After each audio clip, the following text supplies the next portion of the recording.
দেশে পাইলো হচ্ছে একটা স্বাধীনতা পাইলো নতুন, আর আমাদের হাসু আপারে হারাইলো। যেহেতু বাইক চালাই, পুলিশের থেকে অনেকটাই শান্তিতে আছি। 24 আমার জন্য এতটা ভালো যায়নি।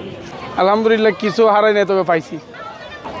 24-এ আমি একজনকে পাইছি লাইফে, তাকেও হারাই ফেলছি।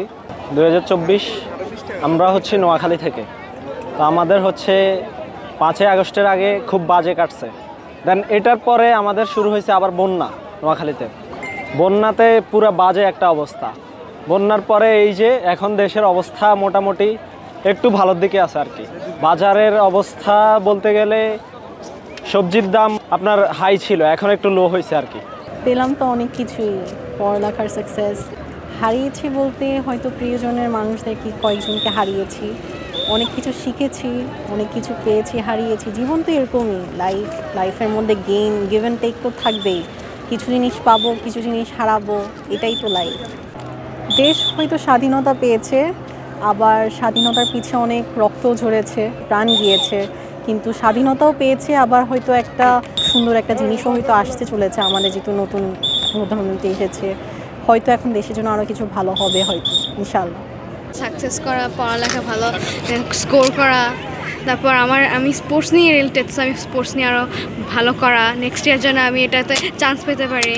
That's it. বলছি যে 24-এ যা গিয়েছে তা যেন না হয় সামনে 25-এ, এখন যেন আরও ভালো হয়, ভালো দিনটা যায়, সামনে ভালোই হয়। এখন যদি সেই 25-24-এ পড়ে থাকি তাহলে তো আর ভালো দিনটা দেখতে পারবো না। যেন সেইটা ভালো কামনা করি, আমরা সবাই আল্লাহর কাছে দোয়া করবো সবাই মিলে আর কি। অনেক ভালো কাটছে, এবং এই 24টাতে তো আমরা বিশেষ করে দেখলাম গণ অভ্যুত্থান হয়েছে, এবং জনগণ যেভাবে চেয়েছে দেশটাকে ঠিক সেভাবেই চলতেছে। এবং আমরা এখন অনেকটাই, বিশেষ করে যেহেতু বাইক চালাই, পুলিশের থেকে অনেকটাই শান্তিতে আছি। যেহেতু পুলিশ আগে আমাদেরকে অনেক হেনস্থ করতো, আর এখন এই জিনিসটা নাই। বাড়িতে একটা জায়গা কিনতে পারছি। দেশের বড় অর্জন মানুষের যেই আপনার, উনি তো যে প্রথমবার তো উনি ক্ষমতায় আসছে যে জনগণের ভোটে, দ্বিতীয়বার তো এবং তৃতীয়বার জনগণের ভোটে আসে নাই, চতুর্থবারও। তো এটাই মানুষ ওনাকে চায় নাই, এখন মানুষ শান্তিতে আছে।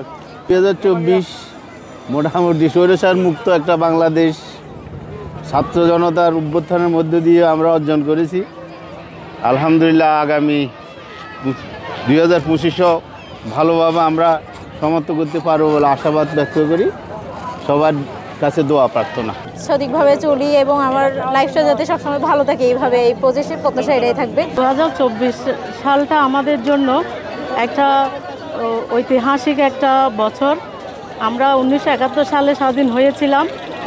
71 সালে আমরা স্বাধীনতার যুদ্ধ দেখি নাই, কিন্তু 24-এ এসে জুলাইয়ের যে গণ অভ্যুত্থান, ছাত্র জনতার যে গণ অভ্যুত্থান দেখেছি, সেটার মাধ্যমে আমরা দ্বিতীয়বার স্বাধীনতা লাভ করেছি। এই 2024 সালটা এই জুলাইয়ের গণ অভ্যুত্থানের জন্য স্মরণীয় হয়ে থাকবে আমাদের কাছে। স্বাধীনভাবে বাঁচতে চাই।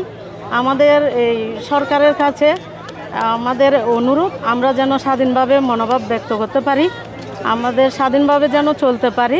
জীবন থেকে যা হারিয়ে যায় সেটাই ভালো ছিল। Future is always uncertain. আমরা জানি না সামনে 25 সাল কী হবে, তবে আমরা প্রত্যেকের একটাই উদ্দেশ্য থাকে যে যেন 25 সালটা আমাদের জীবনে ভালো কিছু বয়ে নিয়ে আসে।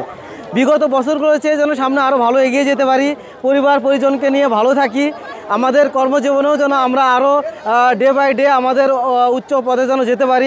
পুরাতন শেষ হয়ে নতুন জন্ম নেবে, এই তো জগতের রীতি।